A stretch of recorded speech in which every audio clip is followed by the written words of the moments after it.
And the gates of heaven so high and strong opens joyfully for the one called upon. And the angels sang, peace on you, welcome, and peace on him and his family. When Jibreel did fall to Muhammad rose, when no prophet nor angel may approach, so beloved to the beloved return, send peace on him and his family. Assalamu alaikum. My name is Ismail Chartier. I was raised Irish Catholic in a neighborhood called Hell's Kitchen, Manhattan, which when I was a kid was a very bad neighborhood. It was full of drug use. The Irish mafia ran it with an iron fist, and if anyone got in their way, people were dealt with. My mom and dad are both first-generation Irish American, and me and my brothers are second-generation Irish American, which comes with a lot of culture and heritage that you have to learn. It's wajib, huh? It's mandatory, obligatory that you learn what it means to be Irish. The culture, the dancing, the music, the hatred of the English occupation of Northern Ireland, especially when your family's from Belfast. I wrestled from the time I was 5 years old to the time I was 20 years old. That's who I was. It was my identity. It was everything I was this. I was known as Brandon the Wrestler. That's who I was. I was a 4-time state wrestling champion. I was in university, at the University of Arizona, and I was on the wrestling team. And I got hurt really, really bad. I hurt my back, and I couldn't wrestle anymore. And I remember the day that the trainer and the coach brought me in to their office, and they said, you're finished, you can't do this anymore. And when I couldn't do that anymore, I didn't know who I was. And all I felt was pain and anger. And I wanted the world, not just a certain individual, but the world, to feel as much pain that I felt. I was raised Irish Catholic, but I could never get one God out of 3. It was always 3. I started a journey where I went through every religion that I could think of and find. So I went to get the Orthodox view of Christianity. I was raised with the Irish Catholic and then with the Protestant view, so I wanted to see the other view of Orthodox. So I went to Greece, studied there for a year, and I said, I just can't believe this. So I said, I'll look at the Torah. I'll look at the first 5 books of the Bible. So I said, okay, this makes sense. They say worship only one God. So I went to a local temple, and I said, I want to be a Jew.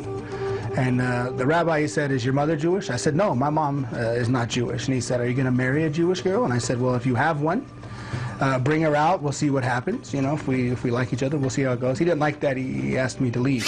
So I said, I don't believe God would limit his religion to one nation.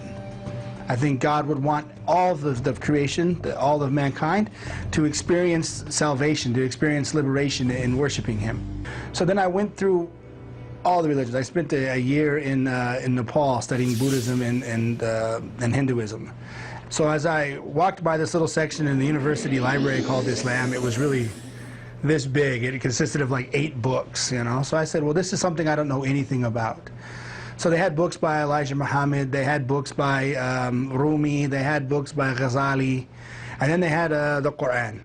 They had the Musaf in English. So I said, this is the book that Muslims follow. This is the book that they claim to follow. So I'm going to read this book. And I've based my decision about Islam on this book.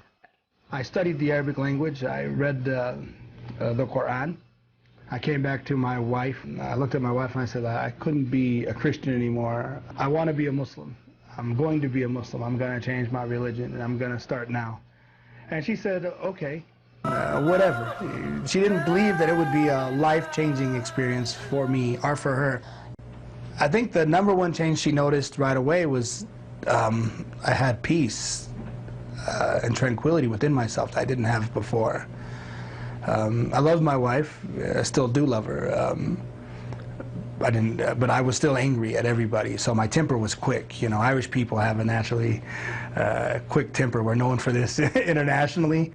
And when I accepted Islam, that all went away. It was like all the weight of the world had been lifted off of me, And my wife saw this. She saw this tranquility and this peace had overtaken me. After a week of me being a Muslim, she noticed such a change in me that she became a Muslim. That she accepted Islam a week, like 7 days, 5 to 7 days after me, based on how much I had changed in that 5 to 7 days. You know, I was raised in Chicago, and I went to college in the city in Chicago, and I had no idea what Islam was. I saw hijabbed women, and I figured they were Buddhist. I had no idea, you know. Without a doubt, my best friend is my wife. There's not a thing that happens in my life on a day-to-day basis I don't share with her and express with her and want to get her opinion back on. You know, she's my best friend, my counselor. You know, if I have a problem, I go to her with it, and then she gives me her opinion, which is sunnah to Rasulullah sallallahu alaihi wasallam. At the Treaty of Hudaybiyah, he went to Salama and he asked her, the Sahaba weren't listening, so he went and asked her, what should I do? And she said, sacrifice and take off your ihram. And so he went and did it, and all the Sahaba did it too. So this is sunnah to consult your wife and to ask her and to be like this. I 100% adore my children.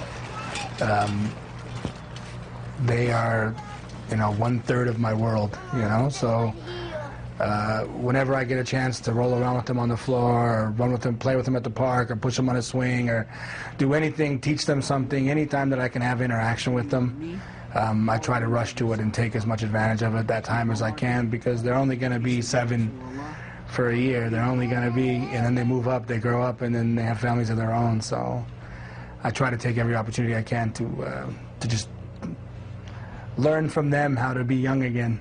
Learn from them how to smile, you know, from the heart, not just smile from the face, but from the heart. So I truly adore my children.